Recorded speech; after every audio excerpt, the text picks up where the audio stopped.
Well, good afternoon, everyone. How are you today, tonight, this morning, depending on where you're at in the world?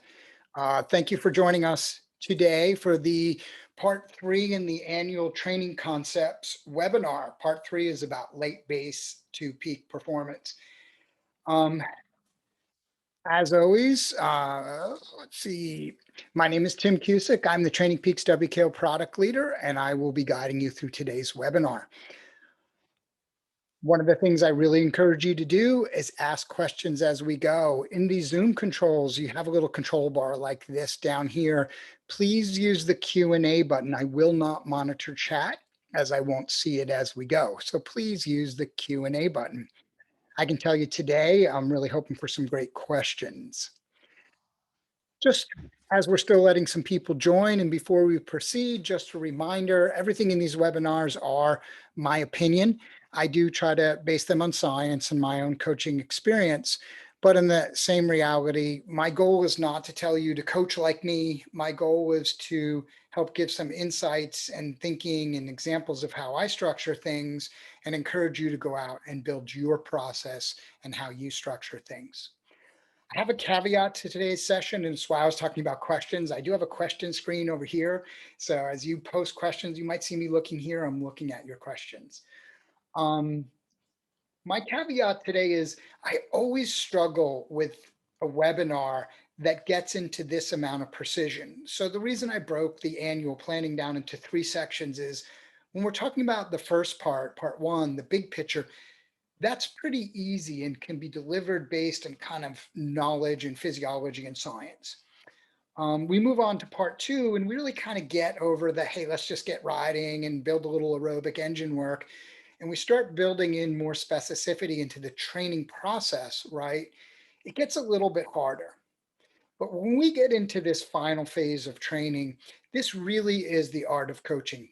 And every time I try to do a webinar where I take this phase and I try to explain it as just a process, it gets really hard. So just know that I'm not going to drill down to like, here's a secret workout, here's a secret do this, because that doesn't really exist. It's kind of an art and science thing. And I really believe in this final phase, it's more about the art, the coach or the coach athlete or the self-coached athlete's wisdom and experience and how they bring these things to bear. So I'm going to take a little bit more of like a rules-based approach to the process to walk people through it. That being said, please feel free to ask as many questions as you like. Some I might push off to the end so people can leave if they want. If not, I'll try to answer them as I go. Quick drink and we'll roll. Okay, now. So as I stated, today is part three of the ongoing series, Build to Peak. And this is the idea of building speed and power, right? Quick little summary of the presentation so far. I always start off with this same slide. It really is understanding that elite athletic performance is an integration of muscular, cardiovascular, and other factors. In the end of the day, other neurological factors, sorry. In the end of the day, we're trying to build velocity and power. One of the things that I am not going to stop saying throughout all of 2021 and all of my educational programs, because I'm trying to point out something that's getting lost. It's not just about improving a metric or pointing an arrow up on a chart. It's about ensuring that the things we're working on and learning together and software and analytics and all this stuff are translating to our athletes in the form of velocity, power. They're winning more races. They're achieving their event goals and stuff like that. The thing is, when we look at such performance, it's pretty complicated. There's all the elements of, our physiological determinants of performance. And the reality is that's a lot of stuff to manage. And when we're trying to manage all of these things, there's this element you could call the butterfly effect. That one little thing can make things go really wrong, maybe really right, but one small change can induce a bunch of other changes. So when we look at a full season and we begin to think about annualized planning, we're using the idea of periodization to help reduce the chance of errors, which a more positive way to say that would be to increase the odds of success. And periodization simply breaks down the training year into some manageable cycles, a macro, a meso, and a microcycles, all of which we're familiar with. And I went over very deeply in session 1 of this 3-part series. Um, the idea of periodization is based on the general adaptation syndrome principle, which means you basically have a certain amount of work build, then you rest a little and get stronger. Then you have a certain amount of work build and you rest a little and get stronger. And that's the idea of 3 phases. You have an alarm phase where your body goes through an alarm because you've introduced new stimuli. You have a resistance phase where your body works back against that stimuli and therefore gets stronger, it adapts. And then you have an exhaustion phase, a lot of ways to look at that phase, where you stagnate or decline. So you need to ring the alarm, raise the resistance, rest so you don't stagnate, and then ring the alarm again, raise the resistance higher, then rest so you don't stagnate or exhaust. There are numerous forms of periodization: linear, reverse, undulating, others. Again, I went on into pretty good depth of that in the first session. But just know that there's a lot of different ways to tackle periodization. One thing too, just to be clear, there is no proof that actual periodization works in a scientific methodology. There's a lot of anecdotal proof, and I believe periodization works because it allows us to break things down into those manageable, digestible chunks. It allows us to set better step-by-step micro goals and address strengths and weaknesses in a kind of more compartmentalized way. But the problem is periodization really is only a system of organization.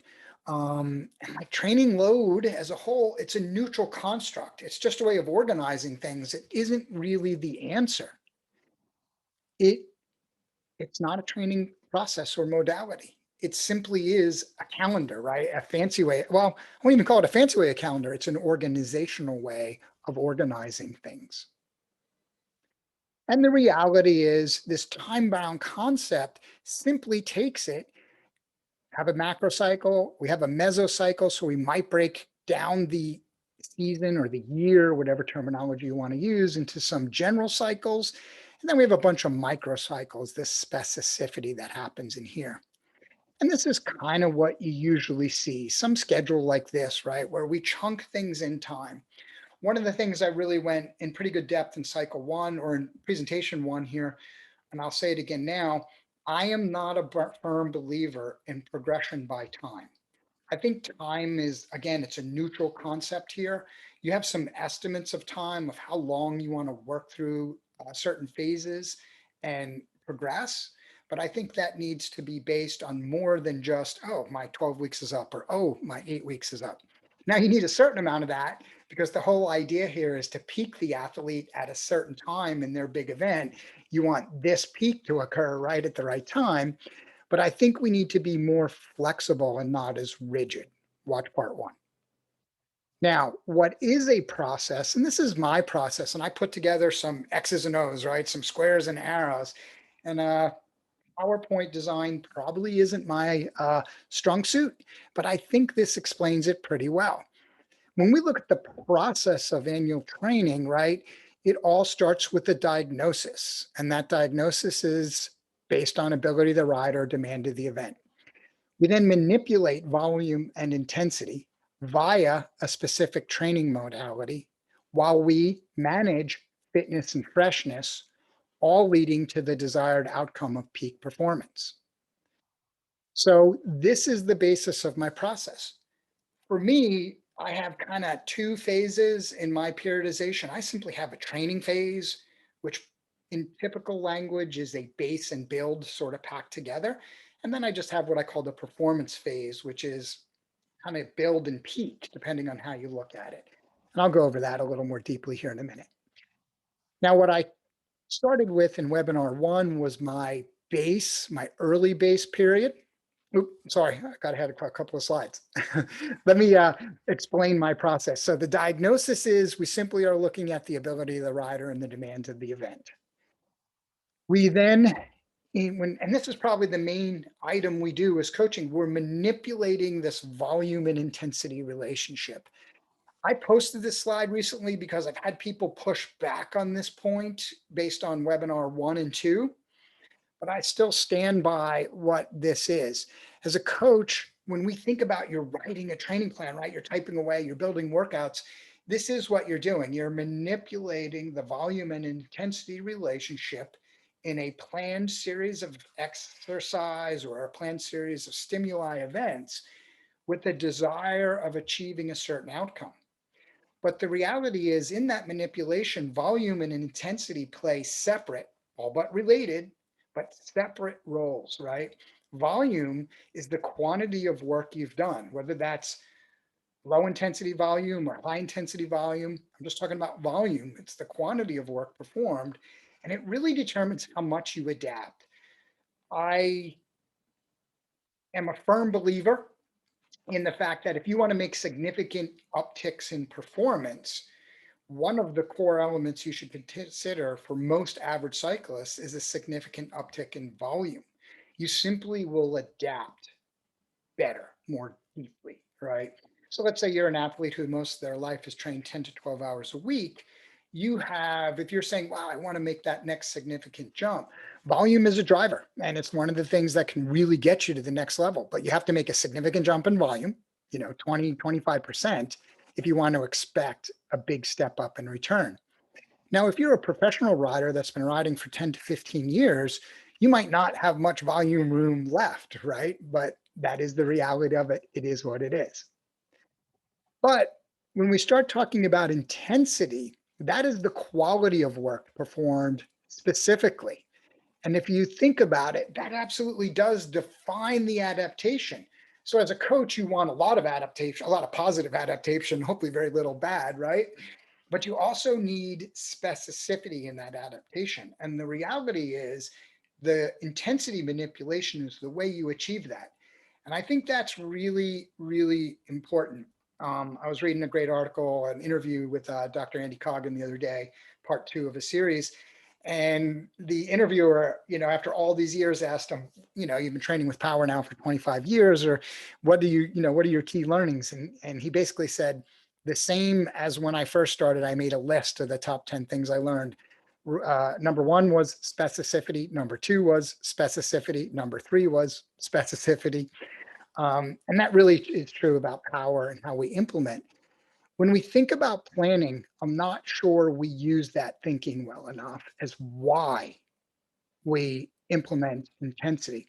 I often see self-coached athletes and coaches, and this is just my opinion, and I don't mean it negatively, using intensity as a desire to create general adaptation, big adaptation. I want to make, why are we doing all those intervals? Because I really want you to make the big jump.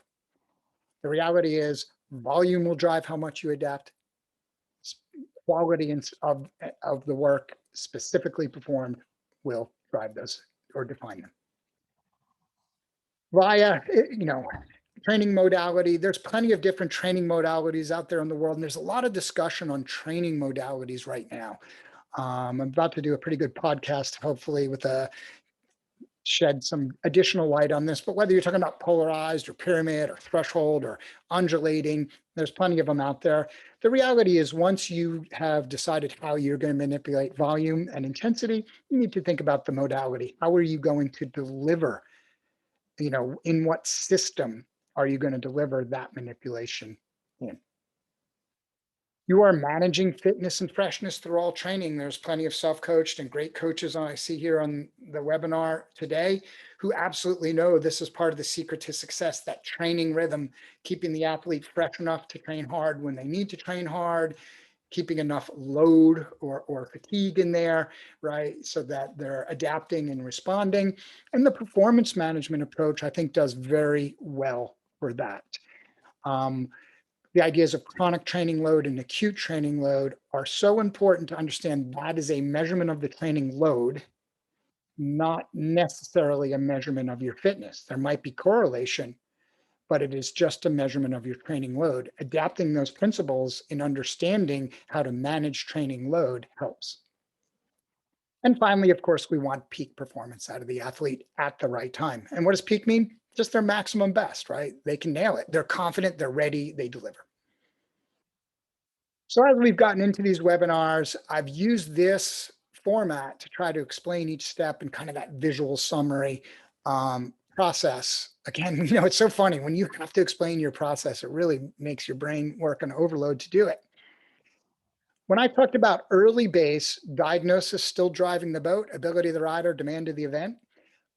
Early phase to me, early base is just significant volume increase. You always need a little bit of intensity and you should be maintaining. Watch that part one webinar. But during this phase, I'm looking for aggressive volume-based ramp rate. So training load, right? Chronic training load, acute training load are my drivers. That's my core focus of manipulation early base. My training modality, I'm using high volume, low intensity training in early base, 3 to 5 week cycles. Initially, performance declines, meaning somebody comes off the couch for a month and they start doing a fair amount of increasing volume at a reasonably brisk rate. Their performance will decline for the first 3 to 5 weeks because um, fatigue comes first and fitness follows later. As they go through that early base and they begin to progress towards mid to late base, and remember in that first webinar and in the second webinar, and then soon I'm going to show you, I have transitional activities I'm looking for. I want the athlete to achieve something from a performance sense, and that's where I will use like physiological metrics and stuff to make a good determination of when to move on.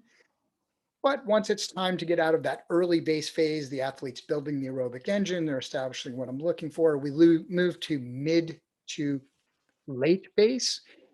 Here's where we begin to introduce some intensity, mainly in the intensive aerobic approach or sweet spot training or tempo training.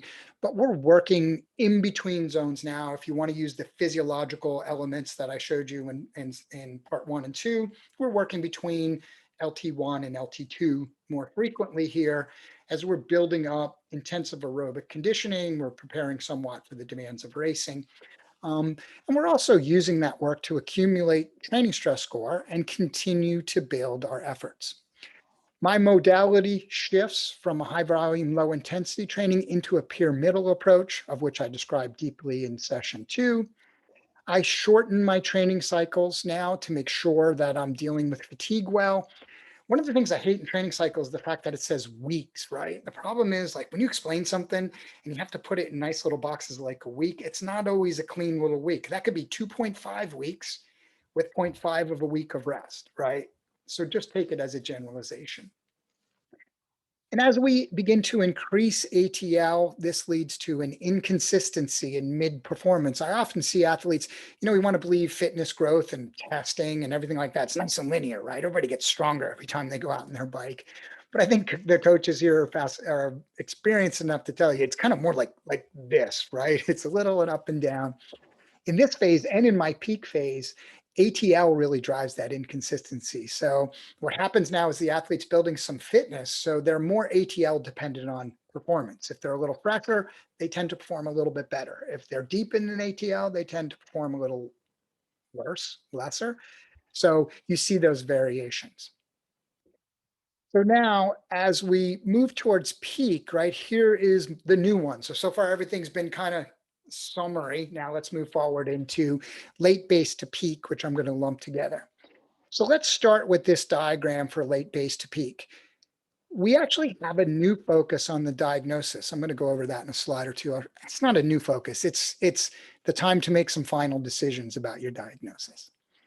Manipulation shifts here. And to me, right, so if you think about our earlier periods, we've really just been training to train, meaning everything we've been doing is attempting to develop the physiological system in a generally linear fashion so that when it comes time for this phase, right, we're going to drive towards peak, we can do more peak training.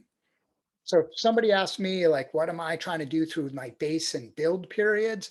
I want the athlete to be able to do more work in the peaking phase than they would without it, than they would with a mediocre base, with a mediocre foundation. Because once we flip this switch, right, into peak training, it's actually a very short window of time, much shorter, in my opinion, than people think, even though I'm seeing people adapt to this mentality more and more. And once you get into this phase of flipping the, hey, it's time to start peaking switch, the more work you can do in that window, the higher the peak's going to be. It really is that simple, particularly if you built your foundation correctly, because I do believe the physiological process of periodization is linear, meaning one system builds on top of another system, builds on top of another system. And the more you get that right, the better. Now, I kind of, since I've already done 2 webinars, I have to jump right into the peak on top of that. Go back and watch 1 and 2 if you haven't, and that'll give you the background of that. But as we move into peak, right, progression of intensity, progression. And it's like, I even tried to use colors here. We get way more focused on intensity, but that doesn't mean we do more absolute intensity. It depends will be the answer. Generally, if you actually look at time as a measurement of intensity, like how many minutes a week are you at high intensity, it actually gets lower than the mid phase. It actually gets lower than here, right? Because you're out doing 2 times 20, 3 times 20, 90 minutes of tempo, things like that. Once we get into this phase and we flip this switch, you might be doing 25 to 30 minutes of VO2 max work. You might be doing 10 to 18 minutes of anaerobic or anaerobic capacity work, you might call it, right? So the intensity gets harder, not necessarily longer. And I think, and here's a good place to take notes or ask questions for later, the lost art here, not the lost art, the lost opportunity. I see people have gotten very good at progressing training load in these mid phases. 2 times 15 becomes, 2 times 20 becomes 3 times 15 becomes 3 times 20. So we've understood in this building phase that we should keep progressing time in zones, time in those targets. The same reality here is true, if not more important. And this is where, to me, and again, remember, this is my opinion, and I'll gladly discuss it anytime because there's better coaches than me and smarter people. I only know what I know. But what I observe as a mistake is when you get into this phase, volume decreases. You should always decrease volume so that you're leaving the athlete fresh enough for quality work. I'll get into that more deeply in a moment. But you need to progress the progression. You need to be more aggressive about your progression of intensity in this phase than you were about your progression of intensive aerobic work, of sweet spot, of tempo in the previous phase. All the cards are on the table right now. The athlete is peaking, and you got to push that athlete to the limit without breaking them. And that's why it's so important that you push that progression, which I'll talk about more deeply. At the same point, you're decreasing the overall volume. The mistake I see made all the time is people don't push the progression and they actually increase or maintain the volume. Because what does your athlete do to you? I don't want to slow down. I don't want to ride less, coach. Riding less means I'm weaker or I'm going to get slower, right? And we have to convince them. It's a hard job. I've been there. I actually had that conversation today, as a matter of fact. So we need to accomplish those things. Training modality, that evolves. To me, I moved to a polarized system, and here's where I think the idea of polarized training has real strengths. Now, I'll customize by some event types, but polarized is at the core of the rhythm. I go to 2 to 3 week cycles here. I leave that, but I talk about quality managed cycles, and I'll get into how and the measurements of that. But I'm measuring every workout the athlete. I'm more attentive to the individual workout in this phase than any other phase because you're gambling, right? You're pushing all the chips. You've increased your odds, like I was talking about in session 1. You're pushing all the chips on the table now, and you're playing. So you need to look at every workout, and you need to have a lot of flexibility. You have a training strategy. It has a certain amount of intensity in it. You're manipulating that relationship. You're using polarized as a rhythm, but you got to be able to tweak and ebb and flow with your athletes' feelings and the level of fatigue. Because you're pushing everything on the table, you can push them over the edge pretty quickly. Got to be smart here. And again, they're going to be hypersensitive, exactly what I'm saying about measuring fatigue, to their ATL. This is my little progression chart. We're looking somewhere in here. I just kind of summarized that, so I'm not going to go over everything, but you can use this chart. I'll share this presentation with the recorded video. So now I always have this line, and I like to talk about it, the SDT, self-determined training. And the determined training edit here is what I want the athlete to add. Like if I'm having a really good day, what do I add? Right. And in earlier sessions, I might be saying, you add some time and zone, right? But in these areas here, I want them to go harder, meaning if they have a prescription of 7 intervals and they get through 1 or 2 and they're like, dude, I am killing it today. And I know I could do 2 more intervals. I don't want them to do 2 more intervals because if you think about why, they'll screw up the future progression. They'll over fatigue, they'll do more work, and then I'll end up having to rest them and I won't be at the maximum progression. What I want them to do is go harder. Now's the time. If they got a couple more watts in them, go more watts. And that's why it's important that you talk to your athlete about that as a strategy and let them know that your power numbers, they're the target. They're a generalization, not the absolute prescription. Unless they are. You might say, I only want my athlete going 300 to 310 watts. That's cool. I get that. But the reality is for me, that's one of the things I'm preaching with the athletes in this phase. So let's dig into these phases a little bit because I'm not going to get into this workout by workout. We're going to talk about some rules and process.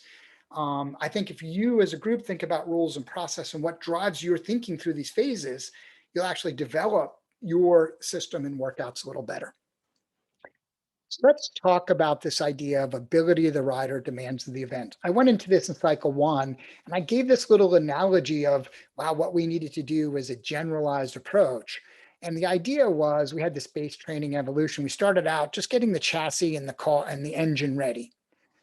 But in early base, we're really building that extensive aerobic work. We're making the chassis as big as we can. So we're preparing for a scenario where later in base, we can make the engine bigger and the car can sustain it.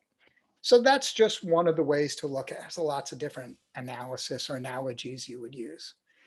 As you move into this peak decision, specificity becomes so important. You need to make absolute decisions, not just on, also here we have a little more flexibility, right? We can deal with size. But once we get into the peak period, you just simply have to lock the athlete into a decision. What kind of car do they want to be? And sorry to stay on the car analogy, it just worked because I had it in the previous ones, right? Exactly what kind of car they want to be. And then you got to totally focus this peak phase on making that type of car fast.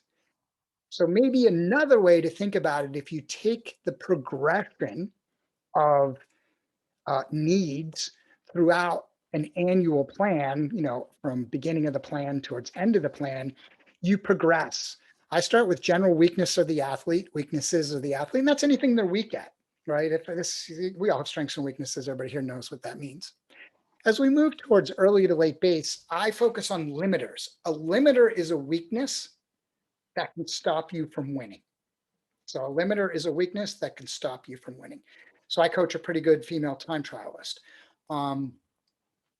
She's been a good road racer. Has won a lot of good road races and stage races and stuff like that all around the world.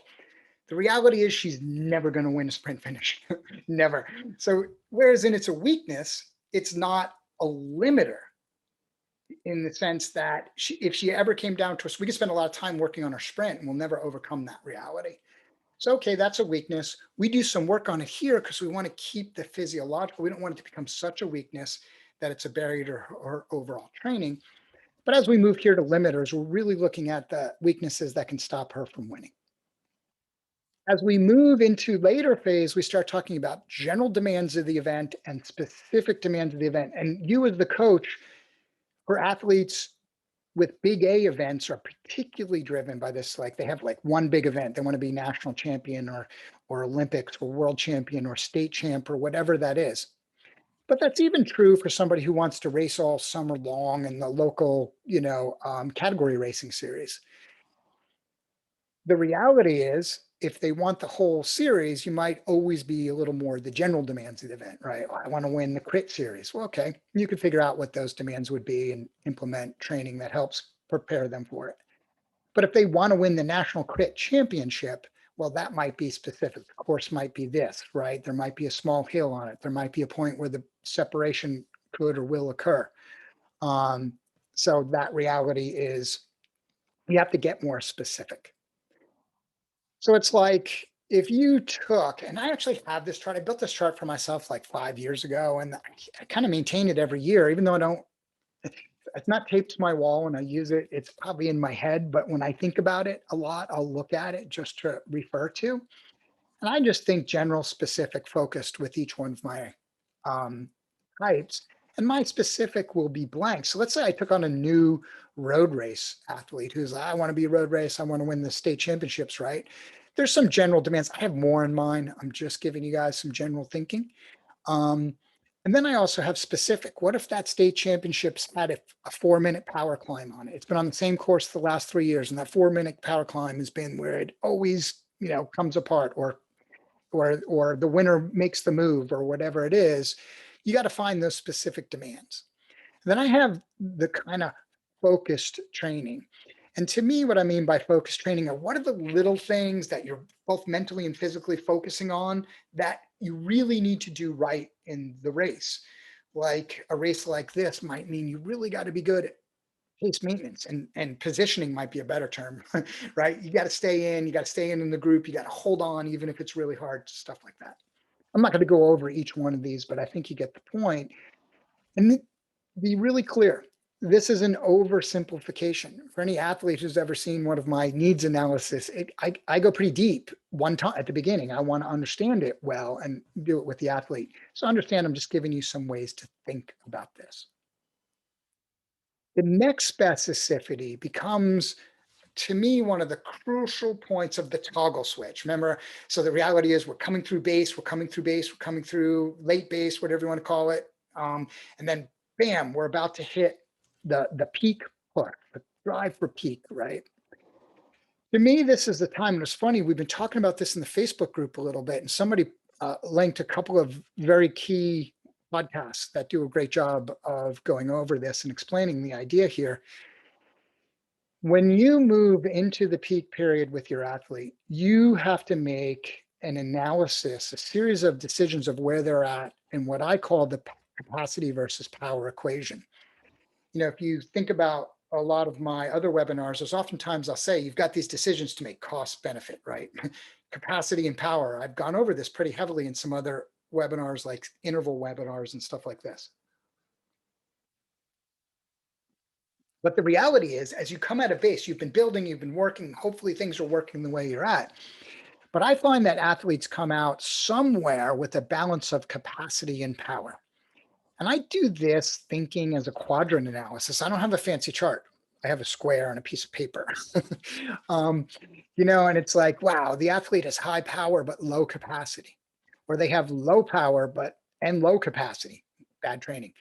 They have high power and high capacity. Well, that's a good spot, but maybe we've gotten there too quickly. And low power, low capacity. So what does that mean? Low capacity means I've built the physiological engine well, and the system is good. So I was talking to an athlete this morning who's been recovering from a longer term injury, and she's back in with her team, and team camps are happening, and she's struggling a little bit. She's not as fast as the team because her training's been very disrupted with some surgery and other stuff. So I asked her, she said she got dropped on a climb. She's not someone who usually would get dropped on a climb. And I asked her, so what was going wrong? What couldn't you do? She's like, well, and my heart rate wasn't high. I could breathe fine. But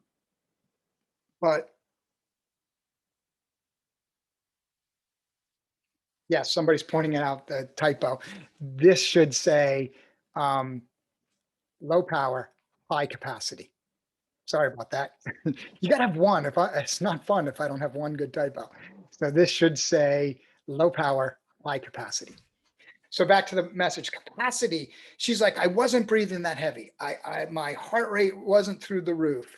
My fuel energy felt good. I just could not access the power. You know what? She was right on. She was right on in her explanation, because that's exactly what was going. Because we've been forced into some very controlled training, because she hasn't been able to go hard, blah, blah, blah, whatever. Um, you know what I'm going to do just because so many people are pointing out. I hope this will work. Um, let's just fix it. Sweet, that worked. All right. So her capacity is big because the injury limitation has allowed her to just build a bigger and bigger aerobic engine. Her cardiovascular capacity is massive right now.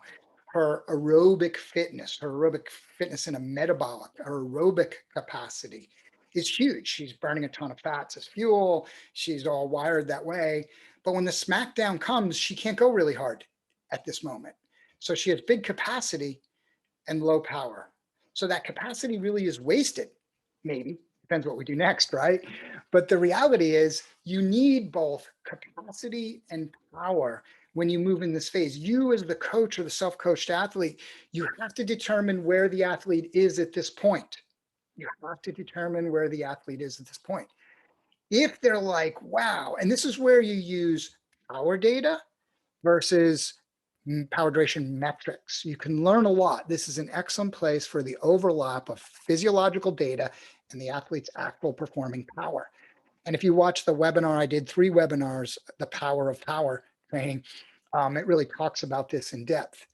So I'm looking at with this athlete and I see physiological metrics doing well. She needs more power to access that. We just need, now that she's getting healthy, to get after it and do the work. And the type of work, we don't need to keep building capacity. So as I'm looking at the event specificity and how I'm going to manipulate the relationship of volume and intensity, she needs a lot of it, and she needs it delivered in a way that is going to take advantage of that capacity and build power. Here's the struggle, right?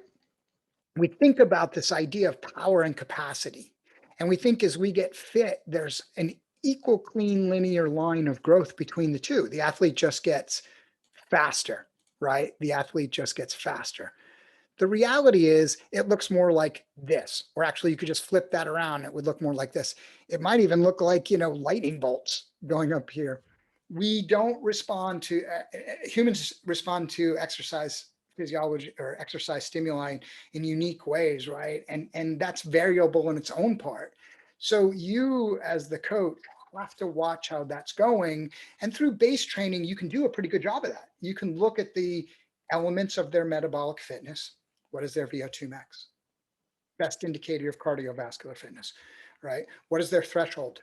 Best indicator of metabolic fitness. What is their power at VO2 max? The power at, you know what I mean? Gives us understanding of the power. FRC, Pmax. This is where, and basing and looking at the relationship between their actual outputs and their physiological metrics will give you insight. Now, you have to make the decision because you won't have enough time to do both. Commit for one. I look at this athlete I'm talking about and I know she's got all the capacity. It's all in place. So, man, we're just going to bang away. Now we've got 5 weeks to the race season, really kicks off, 4 weeks for her. We have to really just bang away at the power. She's finally probably healthy enough to do it. We need high power training. Capacity will be what it is. It's as big as it's going to get at this stage. We're going a different way. Here's another way to look at it. Caveat. It's like, man, they should take away my ability to do PowerPoint art. This is not a chart. This is a visualization of something I'm about to say. There's no X and Y chart. I put dots on the chart, as you can see, and I made all my own stuff up. But I just want to give a visualization. Green is early base, red is mid base, and yellow is the perform to peak phase. So when I look at it aerobically, because it's both aerobic and anaerobic capacity, you have to separate those two and think about them separately, right? So in aerobic capacity and for aerobic capacity and power and early base, I want to really build aerobic capacity. And as we do so, don't get me wrong, aerobic power will come up naturally. It's just not the focus. I want to build. As we move into mid phase, right, I am now thinking about more power. We're moving to tempo and sweet spot, right? We're beginning to become more intensive aerobic in our approach towards aerobic training. But as I move into the base period, I'm willing, hopeful it won't, but I'm willing to let this spend down a little in capacity. But the reality is the intensive training of the peak period will still bring up the aerobic power. And you see this in a lot of studies and communication where people talk about like high intensity training and how high intensity training can increase aerobic performance. Let me just stay away from specific terms at a moment. And that's what you're seeing. It still can improve the aerobic power. You just might not quite have the same capacity. All training specificity comes with a cost. You focus over here is going to lose something. Now, the same but dramatically different relationship has to be discussed what happens during the same phases of your anaerobic power. Often after resting, your anaerobic power is very high, right? You're rested, you're stored back up. Your anaerobic power is one of the slowest elements that you lose while you detrain. So you could probably crack out a pretty good 45-second effort off the couch after 4 weeks of resting from last season, right? But as you begin to do all this aerobic capacity work, you start bringing that power down. You're slowly adding a little anaerobic capacity, but you're bringing it down, right? The cost benefit of training and training specificity. And this will lead us into some future discussion, actually. Then we kind of get into that intensive phase, right? And you flatten out, you stop losing, you're going a little harder. You have some elements in the mid phase that level out the loss of power, but you are gaining a little anaerobic capacity. Sweet spot work will build a little anaerobic capacity more so than you even think. And then as you go hard, and hard isn't always hard. I'm going to explain that, I guess, too, in a moment. As you go hard, then you're building back here. Now, a thing here, right, is imagine these two things. It's kind of interesting enough to separate them out as two little blocks, but they lay over each other.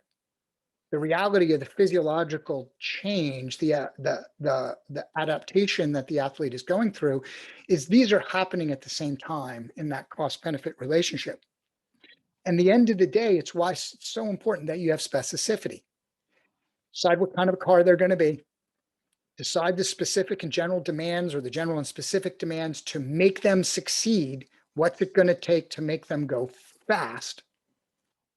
And then manipulate the volume and intensity relationship to output the most power. Is that aerobic power or anaerobic power? In this phase, don't get too caught up in that, except for the decision of what to do, the decision of planning. Remember, this is periodized planning. When it comes down to the implementation, if you take an athlete's threshold from 275 watts to 315 watts in 8 weeks of pushing to peak, right? To be honest with you, you don't give a shit if it's aerobic or anaerobic. You really won't, will you? Nor will your athlete. They just will take the watt. The point that it really matters is for you to look at the whole athlete and make the right determination. Go back to the grid I had on the previous page, right? You're making the right determination of where to focus. And that is in the data analytics. That is determining the relationship between their physiological capabilities and their actual power outputs, which is well explained in the power webinar, the Power Behind Power Training webinar. So hopefully that, and again, don't post this on Facebook and say, well, what's the X and Y? How many watts is that, Tim? It's just a visual display. I see some good questions rolling in. I'm going to get to them in this. So now let's talk about manipulation. So as we get into this idea of manipulating volume and intensity, here's my general rules-based thinking. And when you're implementing a process in training, right, you're using data and analytics to remove bias and to improve the odds of success. The data doesn't tell you what to do. You as the coach or the self-coached athlete, you still have to make the decisions. And I don't care who says it, and I will gladly argue this with anybody. If you are a company saying you have machine learning that can give you good training, You can't. There are too many variables. We don't have enough data. I know that sounds crazy as we collect HRV and power and heart rate and core temperature and all these things. You do not have enough data. You do not have enough control of the variables to run AI or machine learned coaching. And you are 10 to 20 years away from that if it happens. It takes more. So the reality is what I'm saying to you is the analytics, the chart, the power duration curve, the resulting that no one of those things are the answer of how you're about to manipulate this volume intensity. There's only one answer. It's up here. It's your brain, it's your wisdom, it's your knowledge, it's your understanding of the principles. And it's having a process that allows you to take all that wisdom and knowledge and express it in actual function. I can write my athlete a training plan. So for me, I have certain rules, which I tried to capture here. It's harder than you think, right? Go think your own out and you're going to be like, wow, that really is hard. Um, First off, I want to make sure I'm managing time and intensity distribution. So if you remember in the last webinar, I was talking about cycle 2, 3, and 4. In the first webinar, I was talking about cycle 1, 2, and 3. I'm building, here, I don't want to go back. I'm doing some variable work. And here my goal is to extend time and zone work and do some variations. Here, I'm reducing overall volume and I want increase, like every workout. I want to increase every step. I'm going to, if I've done these steps right, my athlete's prepared to do a lot of work without burning them over. Part of the reason you're going easier here, you're slowly building, is you're not accumulating too much chronic fatigue. You don't want to bring a lot of chronic fatigue into this phase because once we get going here, I want to spend that. We want to create some fatigue.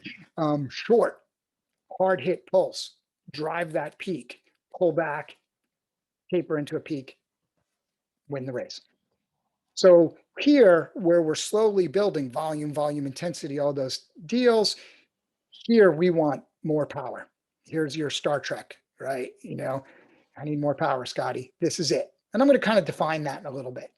Now, the red is not overall time and zone. This is more of a polarized view. I'm going to get into rhythm here in a moment, modality.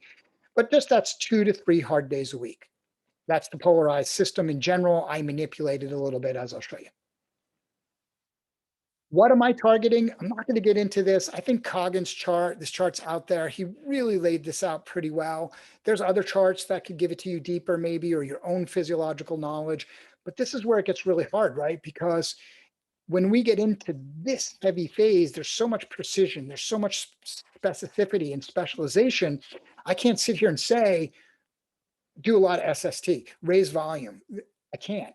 All I can do is say you have to do that reanalysis of the athlete. You have to decide what kind of a car they want to be. Once you've got that, you've got to work through those specific demands, make a determination on their capacity, power, standing, commit to all that, and now punch away hard at what they need. This time frame of this manipulation, this peak manipulation at its core, is only 3 to 6 weeks. The second biggest mistake I used to see in training, but I see it self-repairing now, fixing itself, is they do the peak or the heavy build for 12 weeks. I can just do 12 weeks of VO2 max intervals. I'll be really fast. No, you won't. Maybe if you just got off the couch and it was the only work you were doing, or you'd be relatively fast, but no, you won't. The reality is once you get into an intensive phase of training, most of the gain you will get will occur in the first 3 to 5 weeks. Now I say 3 to 6 weeks at the core, and I might even say 3 to 8, because you might need an athlete who can only do 2 weeks on, right? And then has to rest some time off, then 2 weeks on. So it might stretch it out a little bit more, the overall load, but that's really the individualization. My core is 3 to 6 weeks, counting on most of the gain to happen in 3 to 5 weeks. If you've done your base training right, you've built the systems in a generally linear fashion, and you have the athlete ready for this phase, they should get most of the peak phase from the intensive work in that 3 to 5 weeks. If you keep going down that path, you might get 1 or 2% faster, but what you're also going to do is you're going to bring about a lot of additional fatigue that's going to do nothing for the athlete come performance time. You're actually going to reduce their ability to perform because, yeah, you've gotten a little load in, and maybe on that absolute perfect day, they can do 4 more watts. But they're so much more fatigued that they're not ready to perform at a high level. This is an intensive approach. You have to have a significant increase in the intensity load because you want to send a very loud adaptive signal and look for a rapid, specific adaptation to induced demands response if quality work accomplished. I should say if quality work is accomplished, but we'll take that one. And what you're fearing here, right, is garbage in, garbage out. So if you can get your athlete through the base training, and I preach this because it's the only way my brain thinks. I oversimplify everything, even though this doesn't sound oversimplified. My whole entire base period, whether you call that early base, mid, late base, even into build, whatever terminology you're using, I'm just training to train. I want that athlete to arrive at this point with a system of building blocks in place that when they get here, they can smash it. And I want them both mentally and physically ready to smash it, not just physically. If they get into this phase and they're not really ready, and then you overprescribe or you prescribe work they can't really do, that's when you get the bad workout disease, right? I went out to do my VO2 max intervals and 3 in. I just was really struggling. Then a dog ran out in the road, and I picked a bad course, and there was a street light, and they don't do the work. What I actually find is when you do the foundation right, and you tell the athlete about this phase, you get them mentally and physically prepared for this phase, and they feel good. They feel their progression. They're the athletes that go out and are like, I found the perfect hill. I nailed this workout. Yeah, I was kind of falling off power that last one, but I would not quit. That's quality work, right? And maybe they fell off 10 watts, but that's still quality work. What you fear is the athlete who doesn't have that confidence, can't execute, wasn't ready, you made the wrong power capacity choice or something like that, and they can't do the work and the garbage starts flowing. As soon as you see garbage in this 3 to 5, because in my system, I'm narrowing it down. I'm putting all my cards in there for an ultimate peak. If you're wrong, you got to pull back, rest a week or so, and then kind of start again you can repeat that approach, but you got to reset the athlete. And the second point was really funny. I have to give Coley Moore and I were talking the other day about another topic about improving pump stroke and volume and whatever, one of those boring conversations we can have at times. And he said it to me, and I was like, man, I couldn't believe he said that because it was like something that I always believed that he said out of the blue. And then that was like a nice, clean sort of validation that somebody else is not as, or somebody else is as crazy as me, has the same type of belief, right? He said, the reality is, Tim, when I see people do like intensive VO2 max blocks, they don't really respond unless they have a lot of aerobic capacity going in. Yes, couldn't agree more. I don't believe in doing intensive VO2 max or intensive FTP blocks or any intensive build here unless there's certain things in or the athlete simply won't adapt. The system underneath isn't prepared to handle the stimuli. It isn't the alarm phase of gas. It's too much. It overwhelms the body. The adaptive signal in that sense falls on deaf ears. You might be going really hard. You might think you're sending a loud signal, but the signal isn't as loud as you think, and nobody's home to hear it. So it's so important that when you move to this phase, you have that good foundation. And that's why, and I bet you every coach here has had the argument. The athletes, oh yeah, I want to hire a coach. I'm only 6 weeks out from my big event, and I've been riding on Mondays and Thursdays, but I really want to win that national championship, right? And you're like, oh man, what do I do? Do I take on that athlete? Do I not take on that athlete? I know I have to reset them, or I know they're going to need some foundational work underneath. But then, unfortunately, I see the scenario where the coach takes that athlete, puts them through 5 weeks of intensive VO2 max building, and the athlete still struggles. They suffer for 5 weeks and still fails. Sometimes you just got to know that there's a reality of things that has to happen to make it work. Let's talk about the rule of progression here. So I'm gonna get in trouble for this. Um, you have to, it's the plus one principle. Whatever you've done in today's hard work, tomorrow you're going to do plus one. And the day after that, you're going to do plus one. And the day after that, you're going to do plus one. So we've compacted everything down to this tight little window. We have to push the progression. Now, that's a pace of progression, right? You as a coach have to have the wisdom of what that athlete can manage. So let's say you went out and did a VO2 max workout. And let's just say you prescribed 7 times 3 minutes on with 3 minutes off, just kind of that flat, basic VO2, which is bread and butter, good work, right? If you, the next interval work, so that total time in VO2 max zone, to use that as a term, was 21 minutes of work. And if you're using WKO, obviously, what you all are, you can actually look at the time at VO2 max. And I'm looking at time over 90 or 95%, depending on the ability of the athlete. And that might be 12 minutes or 11 minutes of time above 90% VO2 max. The next workout has to be more. Now, does that mean I should take, what did I say is the example, 6 times 3 and go to 8 times 3 or 9 times 3? No, you have to determine the progression. The athlete might have given you feedback that that exhausts them and they can barely do it. So what if you did 6 times 3:15 for the first 3? I'm sorry. What if your 6 times was 3 times 3 minutes and 15 seconds for the first 3 and only 3 minutes for the second 3. So they do the first 3 a little bit longer, right? Well, they had the pep and then do 3 minutes. The overall time goes up by 45 seconds. Maybe you do a fourth one, bring up the overall time by a minute. If you think they can handle 6 more minutes, change them into, 6 times 4 minutes. And you have the reality of event specificity and other things here. I'm giving generalized ideas. But you need to always be progressing at what you believe is the maximal progression rate the athlete can handle in this time window. You've been training them for this time window. You're going to keep this time window short, and you got to push it. Power tracking is the key here. Me in this phase, I'm not even looking at power duration metrics. I got to be honest with you. And I see so much discussion, and this is continuing to evolve in the Facebook group. I'm looking at power, and I'll talk about that in a moment. What's the greatest influence on today's workout? Yesterday's workout.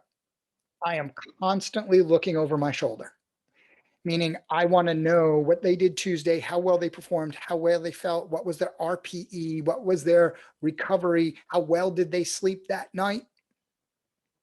And then I'm writing that next workout. Now that's really hard. I'm writing the general workout, but in advance, I write the plan as advance, but I might tweak that next workout based on what I learned.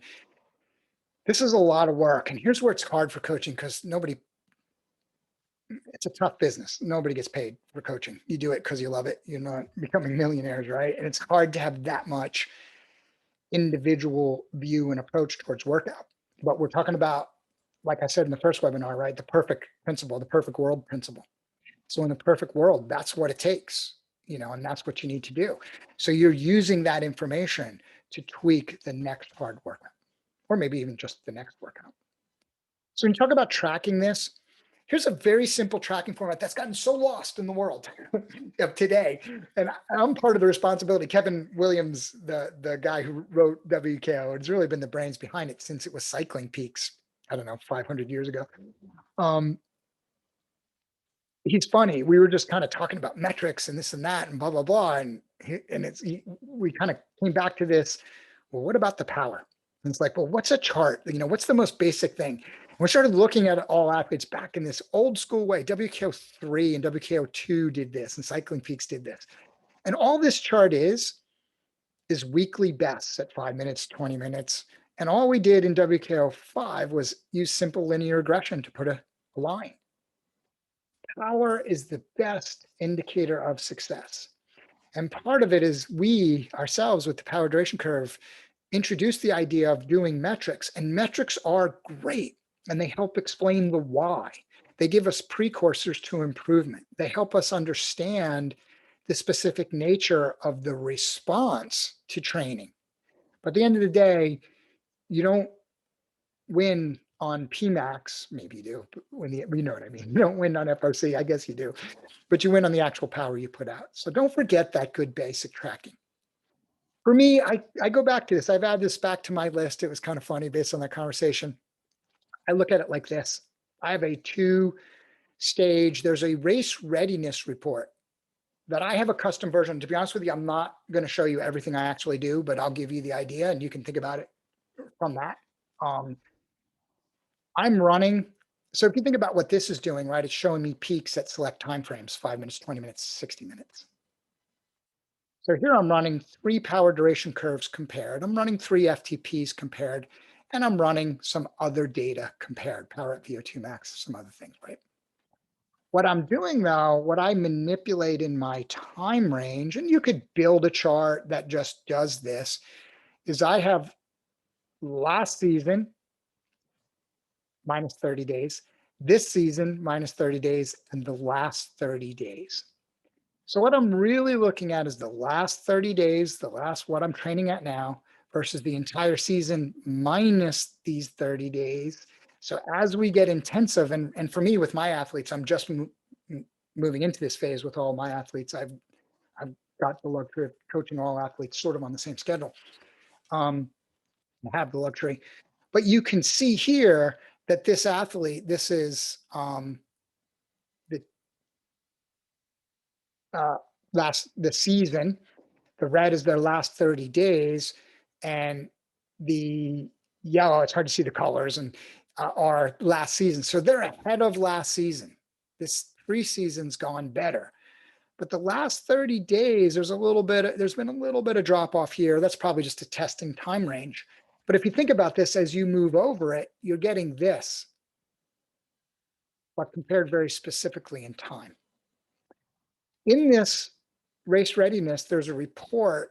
It'll look slightly different because I stack mine. I use overlap and overlap. That shows me cluster. So I want to know, and I know I preach about this a lot, but it's just my brain. It's the way I think. What's the athlete's peak during these time ranges? And then I compare those same 3 time ranges. I just didn't want to make the screen too busy. What's their peak number in this range? What is their peak cluster? And what's the percentage range? How far out is that cluster spread? The tighter the cluster, assuming hard efforts, the tighter the cluster, the more ready the athlete, the more on peak form the athlete is coming. It'll happen every time. If the athlete has hard efforts, if they're not doing hard efforts, that won't really matter that much. Now, what I have a customized version, I could have shared it. I actually put a slope to the cluster and peak, if you think about what you're talking about, and I want to make sure it's trending positively. The cluster itself is getting bigger. The average power of the top 5 efforts is getting bigger, right, as we get closer. During this time frame, it's really important that you individualize intensity. I just saw a pretty good post today about have an athlete doing VO2 max work, have them start out at 105 to 120. Honestly, I want to ask why. Why would you do that? We have better knowledge, better targeting, use better targeting, individualize the targeting, because that is the classic VO2 max zone. Individualize the targeting and use eye levels. But understand there's a fine line between prescription and description. Meaning, for me, with my athletes, I have a unique way of prescribing. And even in that, I'm kind of not saying exactly what I do, I guess. I'll say, look, go out in your first interval and do this number. Here's your target. And I use eye level and the curve or optimized intervals to target that. Then I say on interval 2, pick it up a little from that. And I might have given, just below eye level is interval 1 and just above eye level is interval 2. And I don't use the full range, but maybe the power duration curve, right? 92% of them, or pick some number that you would have. Then I'm like, use that second one. If it feels good and that's the right power, now just keep pushing, see if you can go 1 watt harder for the rest of the intervals. Not 10, not 20, because I don't want them to flame out. This isn't a max set. I do have a max protocol, but I want them to just do that. And I tell them, don't worry about the power number. Don't um, think about it too much. As a matter of fact, what I'll say on that second interval is start at the same spot, and wherever you got to on the second one, just try to go a little further. It's just a different way, right? Old school. We were doing that 25 years ago. But just not thinking about the power. But I want that effort. I want that push. I want them constantly to be pushing forward. So I'm individualizing the first one or two, but I'm not making that the whole prescription. I'm giving them room to interpret. But that room isn't freedom. That's two different things too. I don't just say go bananas and drop 50 extra watts if you can. There's a self-determined process. Optimized intervals. I use optimized intervals heavily in this phase as time guidance. So if I was trying to build VO2 max or max aerobic capability with this athlete, I would see 3 minutes and 46 seconds. I would round that out. I would prescribe, as long as it wasn't counter to our need for specificity here. Like, wow, we've got to work on 6 minutes or you're going to lose. That might override that, but it's pretty rare that that actually occurs like that. And I'll target my intervals at 3 minutes and 45 seconds. It's good, excellent guidance, gives us the greatest point of physiological adaptation. The most important thing you can do in this phase, and actually I have a slide later showing it, is collect and measure your athletes' feelings after every ride. So if they're not noting it in training peaks, make them note it, make them note it, make them note it. You as the coach need the subjective data to make determinations about ongoing intensity prescriptions. If the athlete is like, I did that one workout and I barely survived and I died and the RPE was 10 and I didn't recover and I couldn't sleep. And then they go out the next Thursday and repeat it with a little more and it's even worse. You got to rethink where your progression is. If the athlete does one like, man, that was pretty easy, whatever, you got to rethink where your progression is. But you need that feedback from the athlete. And I'll show you a chart on this in a minute. Modality, I'm going to keep this pretty simple because I think it's been pretty beat to death. Different training modalities. To me, I'm going polarized. So a fair amount of easy, right? Easy days are easy, hard days are hard. 80, 20, 70, 30. I'll show you what I mean in a minute. One exception though, for longer events, I do not polarize. In today's world, there's so many ultras and gravel races and long-term things. I do not polarize in those. So in that sense, it's not like, wow, I want to do a whole bunch of intensity work. They're going out to do a 200-mile gravel race. One of our coaches was just asking me about one of their athletes is doing a 200-mile gravel race. The specificity is volume. And when that occurs, you're better off remaining or enhancing the pyramidal approach more times in zone 1 and zone 2, because the reality is that's the specific demand of the event. They need to have that volume. They need that high threshold. They need to be able to have muscular endurance and stamina.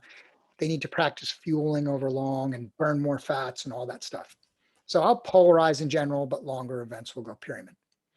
Polarizing looks like this intensity schedule. I just showed you that earlier. So that's, same setup, 2 to 3 hard days a week.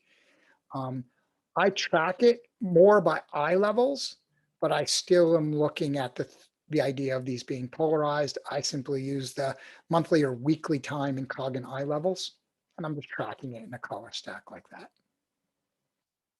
When you think about the polarized schedule and how it plays out on the week, I'm doing a hard day Tuesday, a hard day Thursday. Sometimes I'm backing off on this Thursday. That's I might not do as many intervals on Thursday if the athlete's struggling with the fatigue, because here they're fresher. If their Monday was off, and you could easily, move these around. Again, you present things in a neat little week, but you can move it around as you see fit. And then a hard day on Saturday and longer day on Wednesday and longer day on Sunday. I still like the idea of having a long, long day on Sunday if you can keep that during this phase and it doesn't create too much fatigue. It's the first thing I'll give up if the athlete's really fatigued. But if you can just get a good, casual, longer ride, you'll do a great job of maintaining aerobic capacity. 1 day a week, the booster, so to speak, can really help you maintain. Even if you get to that every other week, it can really help you maintain that aerobic capacity. When it comes to interval modality, there's a lot. And I didn't go into workouts. It's like, yes, we could do workout examples. You could do VO2 max intervals and all these intervals in different ways. But I actually did an in-depth WKO5 webinar on building intervals, which talk about like literally that's a slide from it. I'll put the link in the presentation. You can track it down and watch that full webinar. Talking about managing your fitness and freshness. First off, I'm tracking the athlete's response, right? Subjective feelings. HRV is not subjective, but I track it in my subjective group. Your sleep, your stress and motivation, your sickness, injury, your RPE. I'm looking at that every day now. As a matter of fact, it's the first thing I look at. I want to know what my athlete feels. Then I go look at the data because I want to know if they can sustain. Man, if we just get them through, just hang on this 5 weeks, punch, punch, punch, right? It's going to be worth it. Why? Because the workout goal is quality, not just tolerating. I just got through it. I want the athlete to absorb it. I want them want more. We've been there with our athletes, like, oh, that felt it, that crushed me. And they're not sure they want more, but they think they want more, right? That's the perfect balance. You've worked them hard enough to take some of the edge off, but yet they're like, I think I want more. If they're just tolerating the workouts, it's probably your starting intensity. There was a little too much work early in the mix. You're better off, by the way, if you're not sure how much intensity to start with, start a little lower and work your way up. You can always add a couple of days of workouts to get to where you want. But if you start too hard, that's like, by hard I mean too much time at intensity. That's when you get in trouble. Hope that made sense. I think about it as a performance management relationship, and I will, during this phase, we reduce volume, and we reduce volume to the point we build down a little bit of CTL. So here you see a race season, a professional athlete trying to race in the season, very stagnant throughout the summer. They drop off, rest period. Here's your base and build, nice blocks, right? But now it's race season again. As soon as we go into peak mode, right, we see this drop off here. The athlete has a couple of peak events in here. Nice clean builds. But if you notice, two things are happening. We're beyond the CTL peak. I'm not really measuring CTL. I'm much more focused on ATL in this phase. CTL is just a result. I don't ignore it either, but it's not a driver. And I actually look at ATL limits during this phase. And that's like if you have an athlete that's racing a lot, that's an excellent habit to build. It's kind of funny. I joke with my athletes, like sometimes we have to give ATL a haircut. You come in here with the clippers like, oh, this is just too much. And we slow it all down, right? I don't want them at any given time to accumulate too much ATL. Or a better way to say it is I want to appropriately manage their TSB or their training readiness. So I actually use the training readiness. I have a custom one, to be honest with you, that have some indicators and some things built in for me. You can customize yours.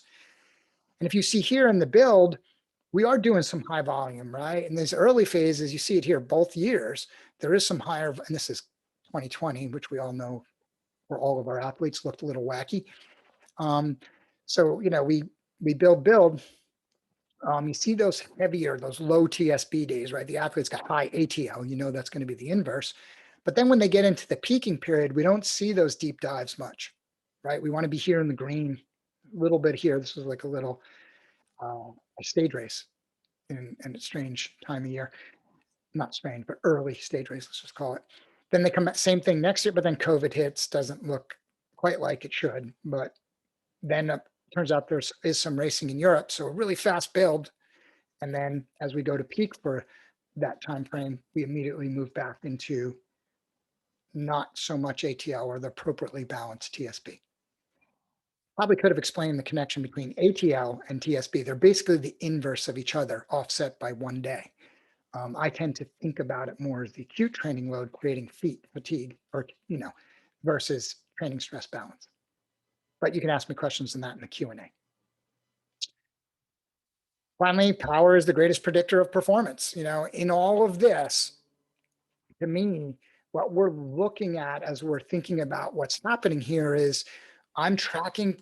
People ask me all the time, like, what's your key thing for an athlete to come on peak form? I'm looking at the cluster analysis I showed you. And I've showed it in a couple of things. I look at other things, that's fair enough. But I also have a unique scenario. I work with all professional athletes at the moment. And they're riding hard right now, meaning they're going to team camps, they're base training, and that leads to team camps, and that leads to harder riding right off the get-go. Then they're into a fair amount of early racing. So it's a little cleaner and easier for me to say that, and I get it, but I don't have a better way of answering it. Except this, maybe here's a good answer. My next slide is Q&A, so fire them up. When I think, and it was funny, I was sitting talking to my wife, Kathy, who's also an awesome coach and might actually be on the session. And we were just talking about like, what does it really take? Like, what's the key thing you're measuring? To me, right, you use all of this data to make good decisions. You use all those good decisions to implement a process. The entire goal of your process is to increase the odds of success. That's what you're playing for. So at the end of the day, there's a certain amount of me, which I didn't realize till I started really thinking about these 3 steps and 4.5 hours of webinars, kind of articulate your process, that the process as a coach is as important as the measuring metrics. Meaning, one of the things that I think has been a benefit for me over years of doing this and working with such a broad array of athletes is I've honed a process that works as the banks of my river.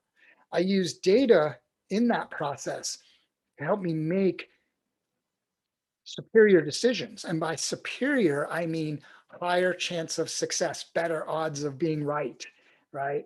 And hopefully that leads to increased outcomes. So in closing and moving into Q&A, and I'll take them and anybody can stay on as long, I'll stay on as long as it takes. Don't forget, one of the things I would like everyone to take away from these 3-point series is develop your process, do this, write yours out, take the time to write it out, build some of your grids like I did. I just find when you try to take the things that you have in your mind and write them out and say, this is my process, it's very powerful for coaches because as soon as you see it, you're going to refine it. As soon as you see it and refine it, you'll probably refine it again. And then you'll test it and you'll think about how it applies to you implementing with your athletes. And then you'll improve it. And that's what training is by nature, right? That's you going through general adaptation syndrome. You write out your process, right? That creates new stimuli. Wow, the body's in alarm. Cool, I just made X's and O's. I have a process. Then you learn, you think, and you begin to work and adapt to that process and you're improving it, right? You're resisting all the problems. I can improve this, I can improve this. So I would really encourage you to think about that. All right, I'm going to drink water and take questions because I let them build up, but here we go. And you guys don't have to stay on for Q&A, it'll be recorded. I'll answer any general question you have. All right, I'm going to put the questions over here on this screen though, so I don't have to keep turning my head. Hi, Tim. Most Cat 1-2 athletes wish to race for as much of the season as they can. Training plans and software are generally graded based to build peak for one-off races, but difficulty is managing competitiveness for longer durations, perhaps 6 to 8 or 4 to 6 months. For example, athletes like to race national races every weekend. Any tips on how best to manage this in terms of targets for ratios and time and zone balance? Here's a great tip for you. First off, get clarity with your athlete. So when I have an athlete who does that, and it happens all the time, right? When you, because at a professional level, obviously the seasons are extremely long, right? And you've got so many races. You've got to convince the athlete, you at best, if you train everything right, you're going to have 2 peaks a year, 2 true peaks. Now, don't get me wrong. You can have kind of a perma peak, which isn't quite as high as that, but you can hold it all summer long and race like this. It might be 5% less or 3% less or 7%, but it won't be your true and absolute peak. And I think you have to have that discussion with your athlete first. And if they are like, I so want to win nationals, or I so want to win that one state championship, then you build this type of format, and training is in racing. You race as part of the training. You have to fit that within your schedule and rhythm, but you don't taper them. You race them like it was hard training days, and they have to be, their ego has to be ready to do that. And that's probably one of the key differences between pros and non-pros. When you say that to a professional cyclist, they're like, of course, I'm going to do those 10 races like they were training races. And those other 2 that happen, back-to-back weekends, those I want to win. Because eventually over time, they just realize that you can't have both. That is where I would start. Now, if the athlete comes back and says, I just want to be fit and race well all year, which is cool, right? That's what I would probably do. I don't know. Wouldn't have any big goals, right? I just want to be fast and run the same process, bring them to the beginning of the season on peak, rest them so don't change the process. Just bring them, talk them into resting somewhere in the middle, 8 to 10 weeks in, 6 to 8, maybe. It depends on how that season actually plays out. Do a quick little aerobic build, a couple of weeks, punch maybe a really short 2 weeks of peak work, which you can use racing for, get them back into racing, and then bang away at it again. All training is cost benefit.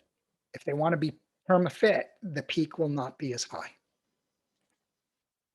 How do you measure capacity? Historical data? Yeah, Chris, that's a great way.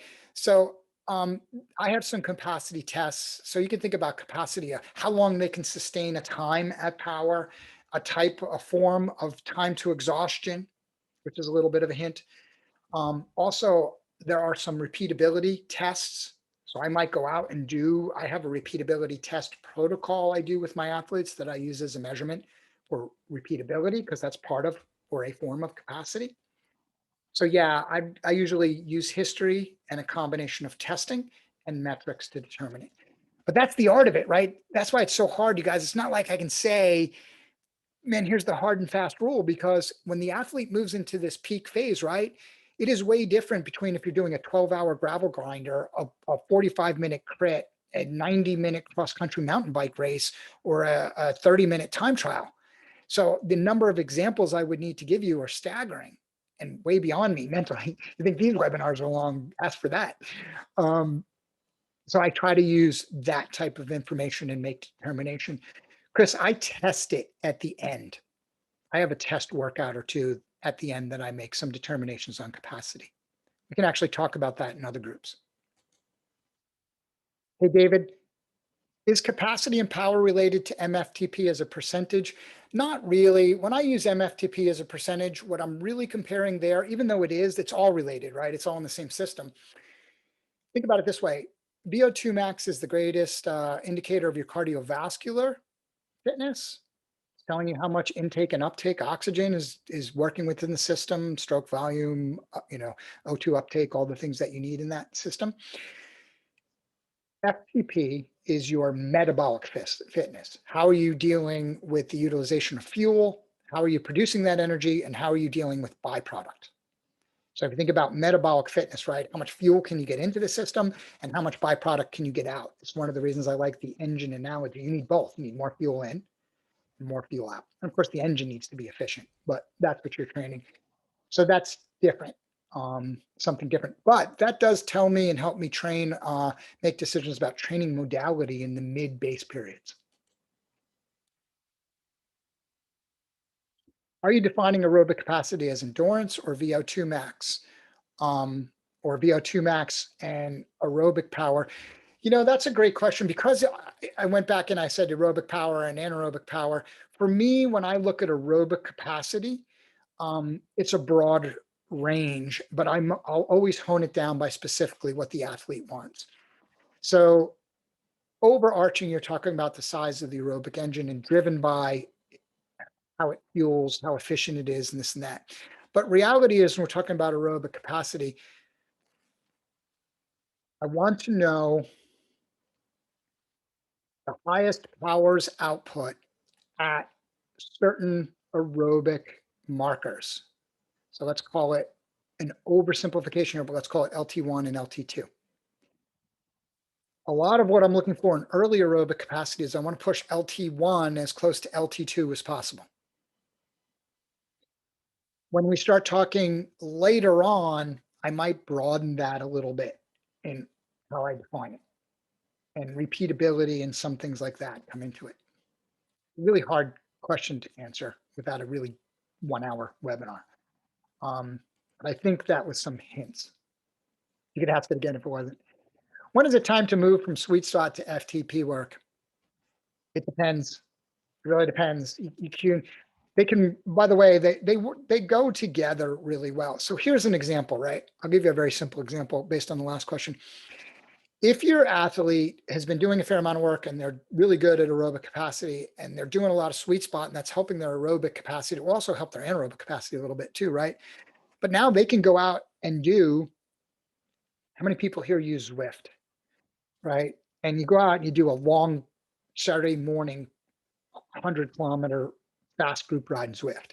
And the athlete goes out and their threshold might be 4.0 watts per kilogram, and they do 3.6 watts per kilogram for 2.5 hours. Zwift is bringing that about, right? Zwift's doing a lot of that longer steady state stuff, which is pushing LT towards LT1, or it's really improving the length of time you can sustain sweet spot because it's making sweet spot more and more aerobic. So it's kind of like it's improving your aerobic capacity.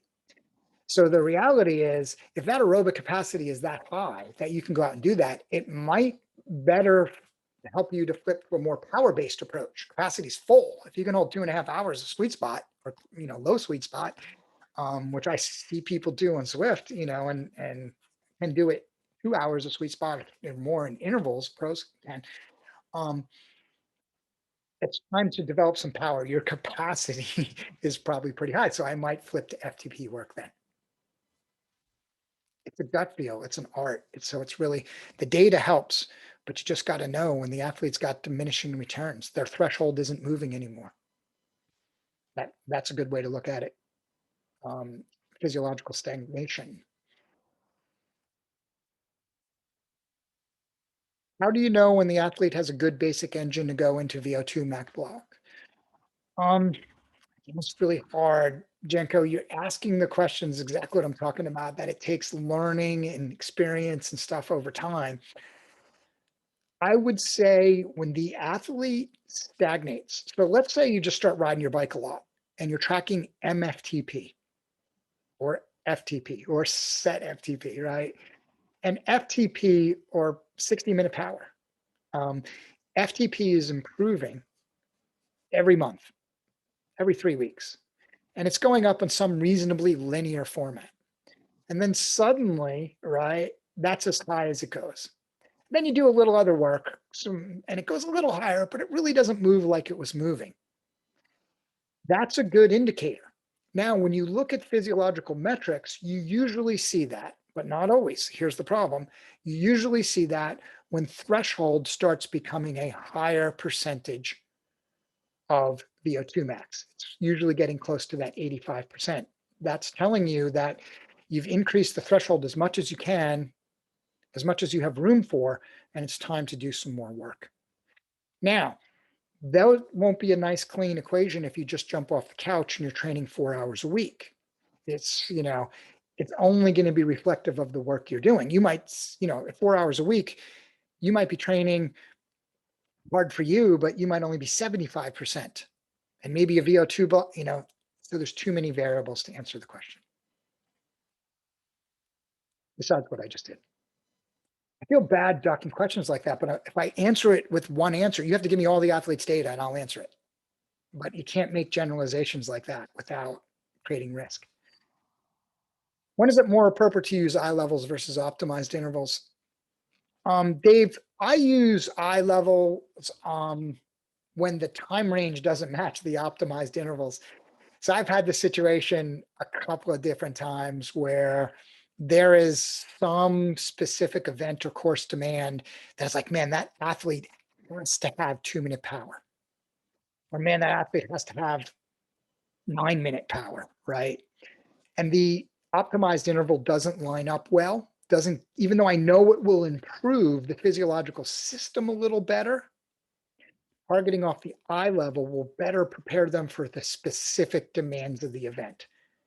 So when the gap is big, let's say it's that the athlete needs 8-minute power, and the eye level saying and the optimized interval for VO2 max is saying do 3-minute intervals. Yes, the 3-minute interval might raise their VO2 max, the physiological driver of improvement in that time range. But the reality is the specific power at 8 minutes will be better if I target 8 minutes.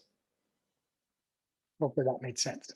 But that's an analysis you have to do as a coach. So if the athlete needed 5-minute power and the optimized interval was 4 minutes, I would do the optimized time frame because I believe I'd rather focus there on the system and raise the VO2 max, the maximum aerobic power in general better.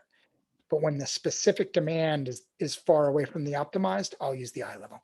Otherwise than that, I just use optimized intervals throughout this core period, assuming the athlete's testing and has got a good model.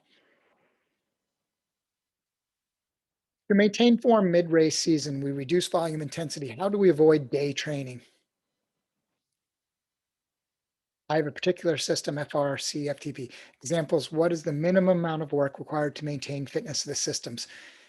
Ben, that's next to impossible. The minimum amount of work required really relates to training maturity, the life of that athlete, how stressful, how non-stressful, other things. It's too many variables to answer that question.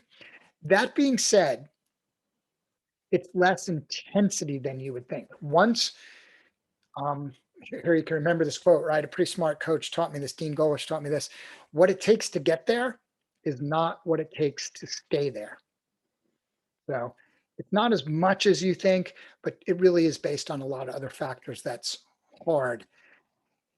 And that's why, that's why I would test through. One of the things that's funny is testing throughout this kind of, I want to maintain form all summer long. People will say, well, I've done some racing, that's good enough. Maybe, right? I'm always paying attention to the normalized residuals. And if there's a big gap in there, I'm going to ask the athlete to test that because I really want to know if they're detraining.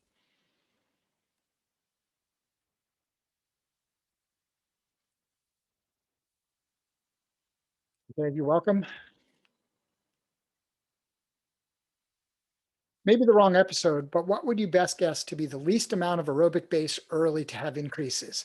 Being a rider who works and doesn't race, but keep fit and increase over time. Yeah, definitely watch part 1. I answered that question in depth. In reality, but I'll give you a really simple answer. There's only one way to find out. Build a simple progressive schedule and ride it and see if you respond. Test before, test after, and you'll know. Doesn't take too much. Depends on your training history. Regarding VO2 max build phase. Now, I'm not saying build VO2 max in this phase. If a crit rider might be better off working on really short stuff. I just used VO2 max as an example. But regarding VO2 max build phase, an athlete is solidly progressing through their FTP FRC max aerobic interval sessions over successive weeks. What indicates they have reached their VO2 max peak towards the end of the plan box? All right, good question. Let me just take that part first. If the athlete is consistently achieving 15 to 18 minutes of time above 95% of VO2 max in these workouts, then you're probably at a point of diminished returns. From a physiological sense, it's been studied pretty well that time range is about the maximum amount of load, 15 to 18 minutes at or very near your VO2 max or at your VO2 max. That's about the maximum amount of load that the body's going to adapt to. Anything over that is more than you need. If you've gotten to that point and the athlete's absorbing that time in, time out, that tells me they have really good capacity at maximum aerobic power. But, and it's important you understand what I'm about to say, but they don't have the real power to go harder. So I coach a good time trialist, and she has to do a fair amount of hard work before she can even do VO2 max because her system's so big, right? She has tremendous capacity, but she doesn't have a lot of fast twitch muscle. So we actually have to build a little fast twitch muscle before we can do really good VO2 max work because she can't tap into it hard enough until she starts getting that muscular work. So my answer to your question was if they could do that, I would focus more on power. So I might drop off, and this goes back to Dave's question, I might drop off the max aerobic targeting, shorten it and do more power. I might move up to FRC style approach, right? I would change the prescription at that point because the athlete's already adapted to the load. If they can do that work, they've already adapted to the load. If they can do that work and be like, wow, I felt good for 2 workouts in a row. They get to 15 to 8 minutes of VO2 max. Consider moving on. Don't get stuck stagnating. We overthink and time is going by. Push it, push it. Yeah, and you could use the max principle if you've seen my other stuff. So hopefully that was a good enough answer. At an athlete level, do you somehow track percentage of VO2 max over the peak period? I do look at it and it's in some charts. There's a couple of charts. I thought it might have been it was in session 2. You'll see the little purple charts that I use. So I am looking at time at VO2 max. Um, we underutilize VO2 max, power at VO2 max, targeting or not targeting, but describing or reviewing against power at VO2 max. It's a powerful tool. So I do track it and pay attention to it.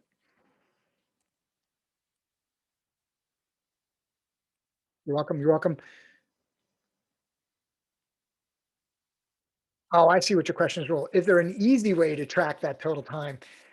Sort of, because we don't know if it's consecutive time. It's always the killer in data. Power training is data is too noisy. So we don't know if it's, you know, time in consecutive zone. So I don't. I look at it as workout by workout and I record it in the notes. The best I can do. And I tag those workouts so I can find them easily. Sorry, I wish I had a better answer. Kevin and I have thought about it a million times. There just is no, even if you look at William Renfro's attempts, he picks up a lot of noise because it doesn't know interval within an interval and continuous effort as well. All right, I think I've got, oh no, wait, more coming.